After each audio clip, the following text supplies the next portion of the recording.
राजपोशी से पूरी दुनिया में हलचल। शपथ लेते ही ट्रंप का आग से सामना। क्या दिल्ली में खत्म होगा भाजपा का वनवास? नमस्कार, मैं रूपाली बर्वे और आप देख रहे हैं वेब दुनिया की खास पेशकश WD नाउ, जिसमें बात करेंगे सप्ताह भर की सुर्खियों की एक अलग अंदाज में। अमेरिका में डोनाल्ड ट्रंप दूसरी बार शपथ लेते ही पूरी दुनिया में हलचल मची हुई है। दरअसल अमेरिका के 47वें राष्ट्रपति ट्रंप की सनक से पूरी दुनिया वाकिफ है कि वे कब कौन सा कदम उठा ले।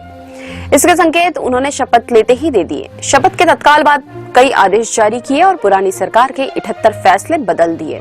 शपथ के बाद उन्होंने कहा कि अमेरिका का स्वर्ण युग अभी शुरू होता है। उनके अमेरिका में जन्म लेने वाले बच्चों की नागरिकता संबंधी फैसले से अमेरिका में हड़कंप मच गया।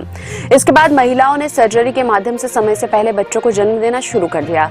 हालांकि कोर्ट ने ट्रंप को झटका देते हुए उनके फैसले पर रोक लगा दी। ट्रंप ने एक नई कंपनी के माध्यम से AI बुनियादी ढांचे में 500 अरब अमेरिकी डॉलर के निवेश की घोषणा की है।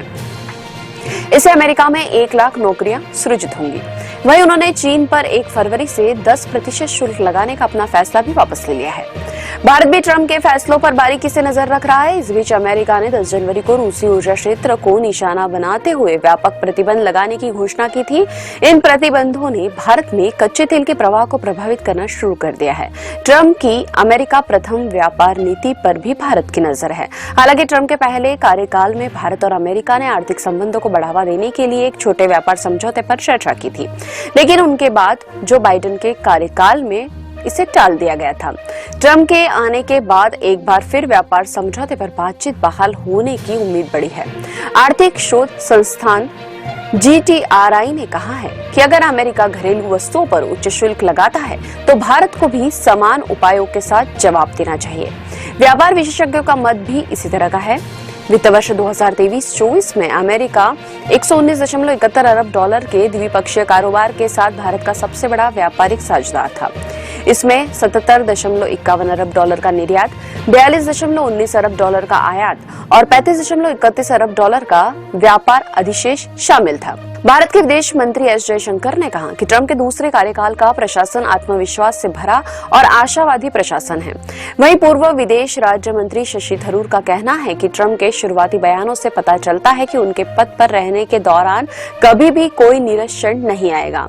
उन्होंने उम्मीद भी जताई कि ट्रंप के दूसरे कार्यकाल में भारत और अमेरिका के बीच संबंध अच्छे रहेंगे।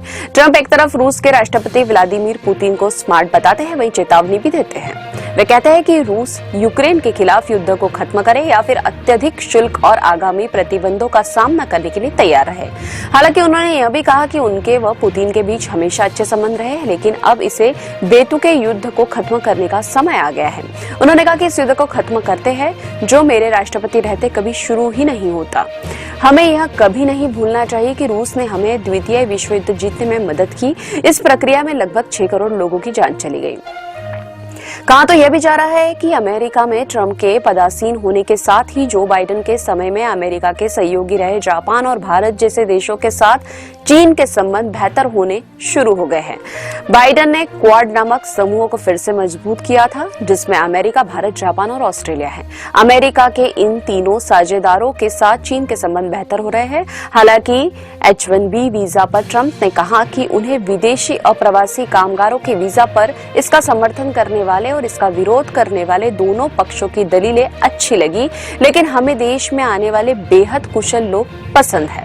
टेस्ला के मालिक एलन मस्क जैसे उनके करीबी विश्वास पात्र H-1B वीजा का जहां समर्थन करते हैं, वहीं उनके कई समर्थक इसके विरोध में यह तर्क देते हैं कि इससे अमेरिकी लोगों की नौकरियां छीन जाती है। हालांकि अभी ट्रंप की दूसरी पारी की शुरुआत है। निकट भविष्य में वे और क्या फैसले लेते हैं, इसका भी दुनिया की राजनीति पर असर पड़ने वाला है।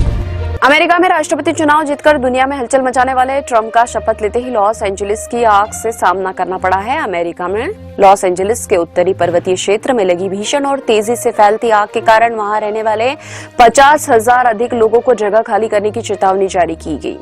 गुरुवार सुबह यूजेस में भड़की आग से कुछ ही घंटों में 39 वर्ग किलोमीटर से अधिक के क्षेत्र में फैले पेड़ और झाड़ियां जलकर खाक हो गए। कास्टिक झील के पास काले धुएं का गुबार उठता देखा गया। यह झील भीषण आग की चपेट में रहे ईटॉन और पैलिसेड से लगभग 64 किलोमीटर दूर एक लोकप्रिय मनोरंजन क्षेत्र है। ईटॉन और पैलिसेड्स में तीसरे सप्ताह भी आग जल रही है। इस आग में हजारों घर तबाह हो गए। 2 लाख से ज्यादा लोगों को घर छोड़ना पड़ा।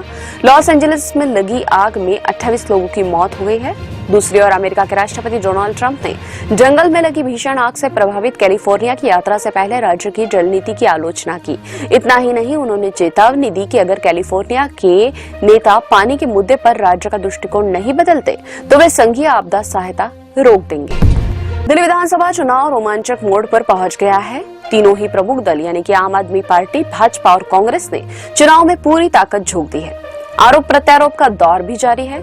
आम आदमी पार्टी ने केंद्र सरकार और दिल्ली पुलिस पर अरविंद केजरीवाल की हत्या की साजिश रचने का आरोप लगाया है। वहीं दिल्ली शराब घोटाला और यमुना की गंदगी प्रमुख चुनावी मुद्दे के रूप में उभरे हैं।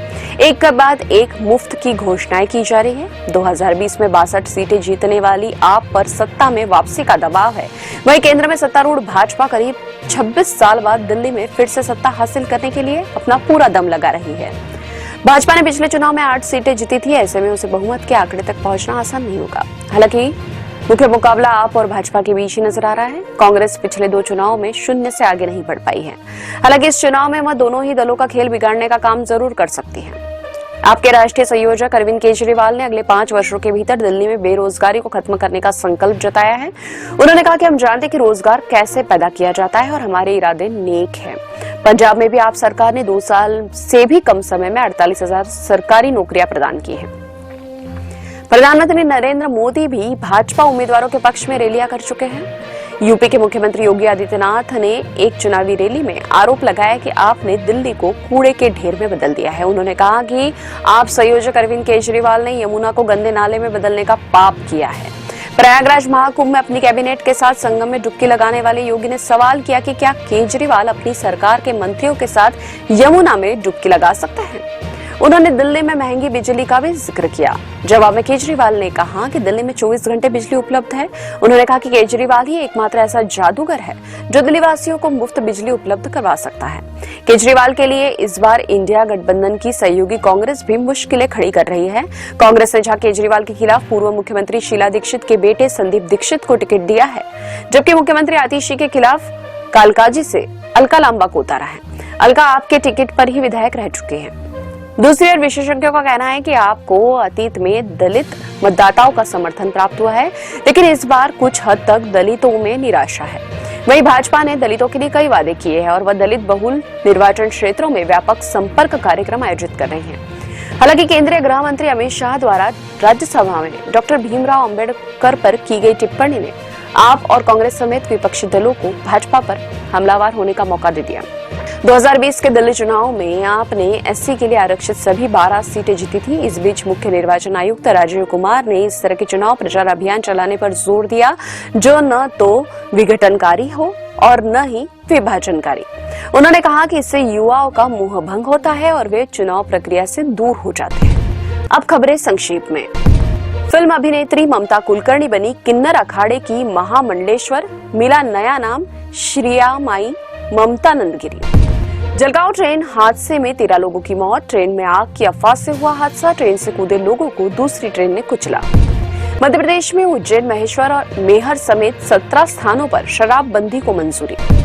भाजपा सांसद रवि किशन का दावा, मनाली पर्वत पर मैंने भगवान शिव को देखा।